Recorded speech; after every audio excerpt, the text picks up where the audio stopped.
Alors, Danny Kouyaté, merci une fois de plus d'être avec nous. Avant de revenir à la trame du film un peu décrit dans le précédent reportage, on aimerait savoir comment on se sent après être couronné par l'étalon d'or de Yenenga. C'est la joie, c'est le bonheur, c'est le soulagement. On est dans les nuages. Quand on entend tous les Burkinabés qui sont si heureux, qui le disaient tout à l'heure dans votre reportage, ça fait chaud au cœur. On est content d'avoir apporté cet étalon d'or au peuple. Surtout après 28 ans d'attente du peuple burkinabé. Oui, après 28 ans d'attente et surtout dans un contexte aussi où on a besoin d'un peu de sourire. Alors de là, comment avez-vous vécu cette 29e édition du FESPACO? Avec beaucoup de, on va dire, beaucoup de satisfaction. Parce que j'ai fait un film, je pense qu'il était un film où je quittais, où je doublais. Parce que c'était assez audacieux. J'ai décidé de le faire en noir et blanc, parce que je pensais qu'il fallait sortir du temps et de l'espace. Nous allons revenir à cet aspect qui est important du film. Oui, et j'ai tenu à mettre en valeur la langue, parce que nous avons des langues très fortes. Et le Moré est une très belle langue, très forte. Quand on sait la parler, quand on sait la dire, on suscite le plaisir et l'engouement. Et donc le cinéma peut s'appuyer aussi sur nos langues, à condition d'avoir des grands textes. Parce que quand on fait du néoréalisme, on ne peut pas faire du néoréalisme avec des grands textes parce que ça ne va pas être crédible. Quand on parle au quotidien, on ne dit pas des gros mots, des grands mots, on va dire.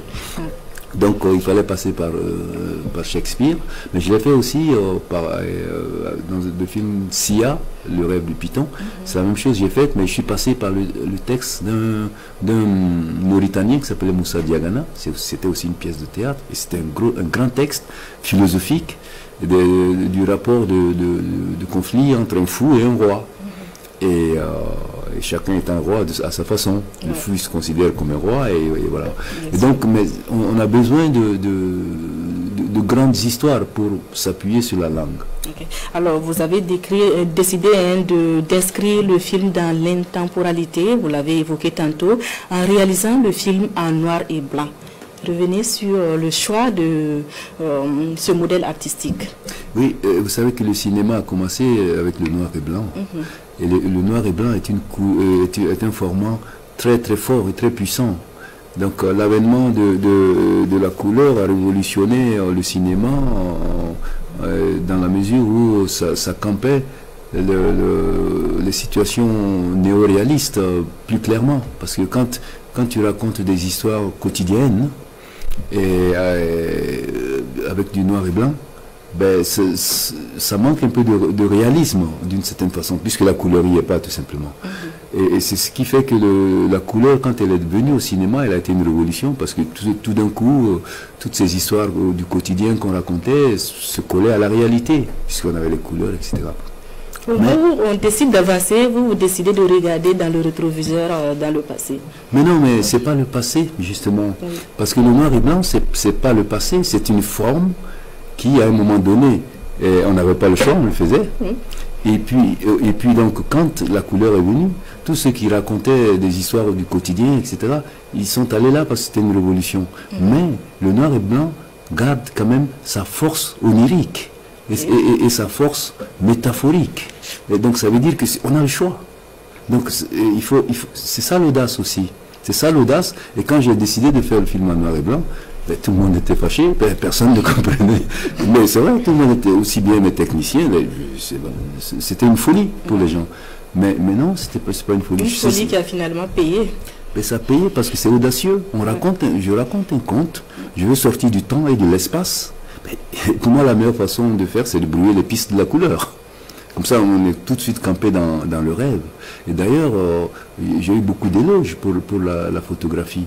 Parce que le noir et blanc, c'est quelque chose d'extrêmement fascinant, à condition que ça s'adapte à l'histoire que tu racontes. Okay. Alors, est-ce qu'avec la thématique, à savoir la question du pouvoir, vous avez également voulu sortir du temps et de l'espace, où cette histoire est liée à un vécu? Quel a été le déclic, finalement? Les grands textes sont universels et intemporels. Okay. C'est-à-dire qu'un auteur comme Shakespeare, et la force des grands textes, c'est qu'ils s'adaptent à tout lieu et en tout temps. C'est un peu comme l'histoire de Sia, Kerfa le fou, Sia. Quand on regarde ce film, on rêve, ça pourrait être ici, ça pourrait être là-bas, ça pourrait être aujourd'hui, ça pourrait être demain. Chacun tire là-dedans, chacun fait son marché là-dedans. Mais c'est ça le principe des grands textes. Et donc, quand je fais Katanga, l'histoire de quelqu'un qui assassine son cousin pour prendre sa place et qui pète un câble, au départ, il ne voulait pas être roi. On l'a poussé à prendre le pouvoir. Puis tout d'un coup, il est devenu très très bon. Il est allé très très vite. Il a pété un câble. Alors, Katanga a été réalisé au Burkina Faso avec des comédiens, des acteurs du 7e art burkinabé. Est-ce une manière pour vous de reconnaître le potentiel burkinabé en matière de cinéma? Vous savez, nous avons un très grand potentiel en matière de cinéma. Nous le savons, parce que nous avons des grands comédiens, nous avons des grands techniciens. Et nos techniciens travaillent partout dans la sous-région. Vous savez, nos techniciens ils vont à Abidjan, au Sénégal, à Djamena, mais nos techniciens ils vont dans tous ces pays-là. Ils sont en train de nous piquer, nos techniciens, il faut qu'on fasse attention. Okay. Et les comédiens, bien entendu, sont expérimentés. Parce que pour la plupart, ils travaillent aussi au théâtre. Okay. Et le théâtre est une véritable école pour les acteurs. Parce que si vous voulez, entre deux films, on ne fait rien. Donc on ne s'exerce pas, on n'apprend pas. Mais le théâtre permet d'être sur la scène, de répéter, de rester sur la scène longtemps, d'aller, de revenir, de discuter le dialogue avec le metteur en scène. Et ça, c'est une école. Le théâtre est une véritable école pour les comédiens. Alors, Dani Kouyaté, on vous sait perfectionniste. Alors, combien de temps a pris la réalisation de cette œuvre-là qui a remporté les Talons d'Or de Yenenga?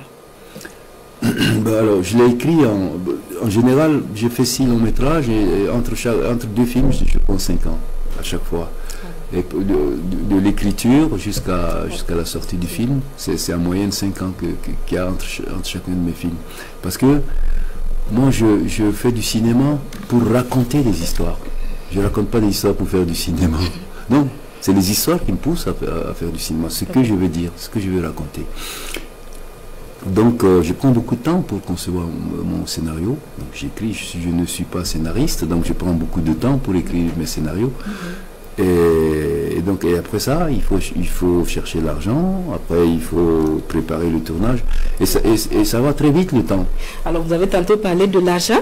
Comment mobiliser une telle enveloppe, plus de 400 millions de francs CFA pour la réalisation de l'œuvre?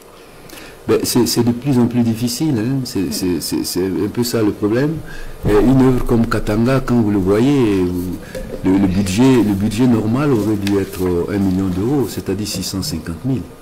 Donc on l'a fait à 650 millions, je veux dire. On l'a fait à 400 millions. Donc vous voyez le manque à gagner. Et donc là où il n'y a pas l'argent, il faut avoir des idées. C'est là où le génie intervient.